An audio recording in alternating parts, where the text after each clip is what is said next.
اس وقت آپ دیکھ سکتے ہیں فواد چودھری میڈیا سے بات کر رہے ہیں۔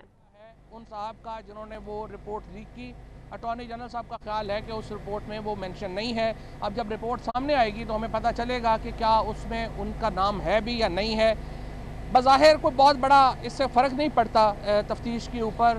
تصویر تھی جو لیک کر دی گئی، اس کو اچھی انٹینشن میں کیا گیا یا بری انٹینشن میں کیا گیا، اس کا تفتیش کے اوپر بظاہر کوئی براہ راست اثر نہیں ہے۔ لیکن ہم دیکھتے ہیں کہ خاص طریقے سے ایک سمیئرنگ کیمپین چلائی جاتی ہے سپریم کورٹ کے اوپر اور جے آئی ٹی کے خلاف، اور ایک طریقے سے اس کو سامنے لانے کی کوشش کی جاتی ہے، خصوصاً ایک گروپ کی طرف سے جس کو ابھی ہم نے بائیکاٹ بھی اسی لیے کیا کہ بڑی بدقسمتی کی بات ہے کہ آپ ایک ایکسٹینشن کے طور پہ کام کر رہے ہیں پی ایم ایل این کے میڈیا سیل کے، اور ایک جو سمیئر کیمپین ہے وہ پہلے لانچ کی گئی واٹس ایپ کی کال کو لے کے سپریم کورٹ کے ججز کے خلاف، اس کے بعد کیمپین لانچ کی گئی جے آئی ٹی کے خلاف، اور اس کے بعد نواز شریف صاحب کی اپیرنس کو لے کے جس طریقے سے آپ نے دیکھا کہ وہاں پر جو کچھ ہوا۔ لہٰذا ہمیں یوں لگتا ہے کہ اب ایک مسلسل ایفرٹ ہو رہی ہے نواز شریف حکومت کی طرف سے کہ ملک میں جمہوریت ڈی ریل ہو۔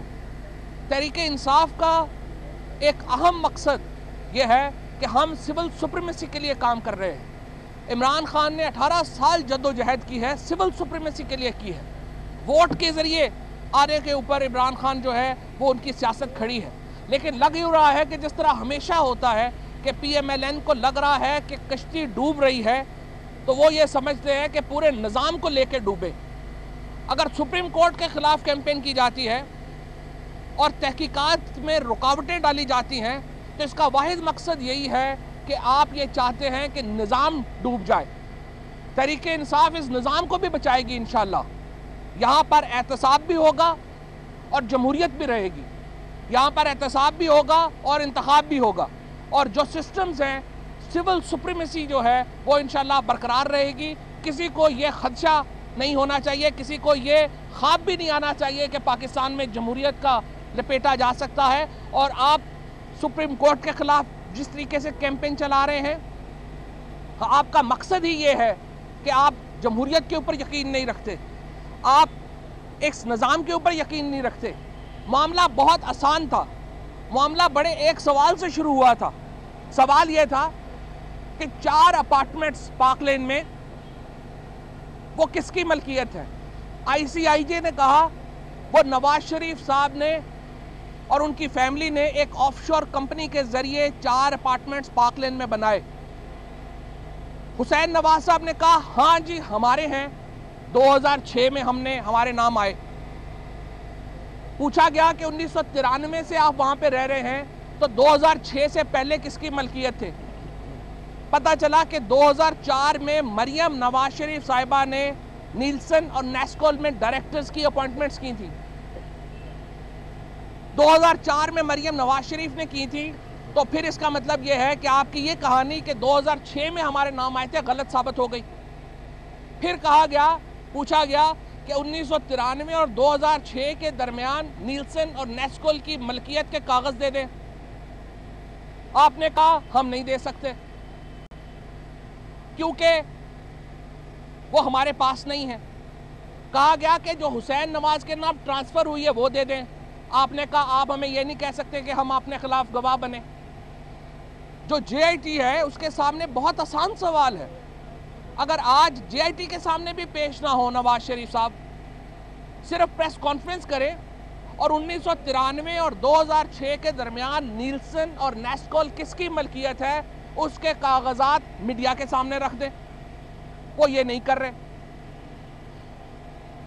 تو وہ جب نہیں کر رہے تو انہوں نے آلٹرنیٹ سٹوری دے دی۔ آلٹرنیٹ سٹوری یہ دے دی کہ میاں شریف صاحب نے 12 ملین درہم 1980 کی دہائی میں قطریوں کے ساتھ انویسٹ کیے تھے۔ تو دادا کا احتساب ہم نے تو شروع نہیں کیا، آئی سی جے نے تو شروع نہیں کیا۔ میاں شریف صاحب کو اس سارے معاملے میں کون لے کے آیا؟ خود نواز شریف صاحب لے کے آئے۔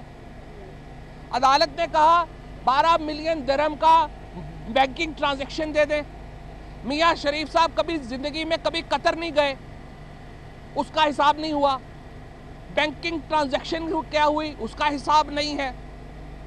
پھر معاملہ پتا چلا کہ پیسے آئے کہاں سے؟ پیسے آئے حدیبیہ سے. حدیبیہ سے کیا ہوا؟ بچوں کو ڈائریکٹر بنایا گیا. عباس شریف صاحب کی فیملی، شہباز شریف صاحب کی فیملی، نواز شریف صاحب کی فیملی پیسے چھپانے کے لیے پہلے والد کو عدالت میں گھسیٹ لیا، پھر بچوں کو عدالت میں گھسیٹ لیا. مرکزی کردار تھے نواز شریف صاحب.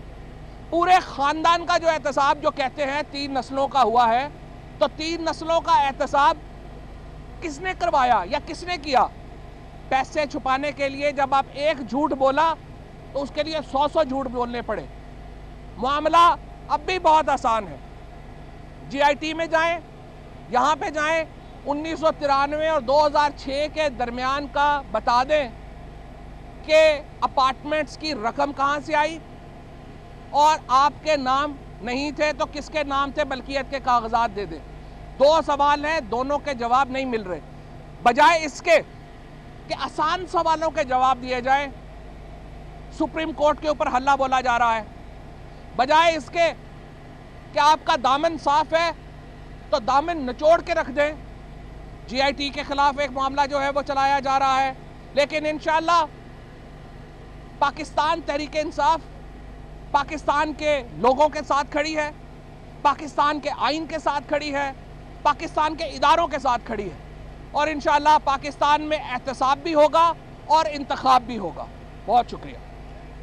میں ایک چھوٹی سی بات کرنا چاہوں گا کہ آج جو سپریم کورٹ نے کل جو آبزرویشن دی تھی حکومتی اسپوکس پرسنز کے حوالے سے، تو انہوں نے صرف یہ کہا تھا کہ گورنمنٹ جو ہے، اور آج بھی دی ہے کہ گورنمنٹ جو اور ہے، آپ نے اس وقت دیکھا کہ رہنما پی ٹی آئی فواد چودھری اس وقت آ کر میڈیا کے نمائندوں سے بات کر رہے تھے. انہوں نے کہا کہ جی آئی ٹی کو آڈیو ویڈیو بیان ریکارڈ کی اجازت مل گئی ہے، تصویر لیک کی رپورٹ پبلک کرنے کا حکم دیا گیا ہے. جی آئی ٹی عدالت کے حکم پر عمل درآمد کر رہی ہے، اور اس حوالے سے فواد چودھری نے بات کی اور کہا کہ تصویر لیک رپورٹ کو پبلک کرنے کا حکم دیا گیا ہے. انہوں نے کہا کہ یہاں احتساب بھی ہوگا اور جمہوریت بھی جائے گی. ہم نے عوام کو حکمرانی کے لیے جدوجہد کی ہے.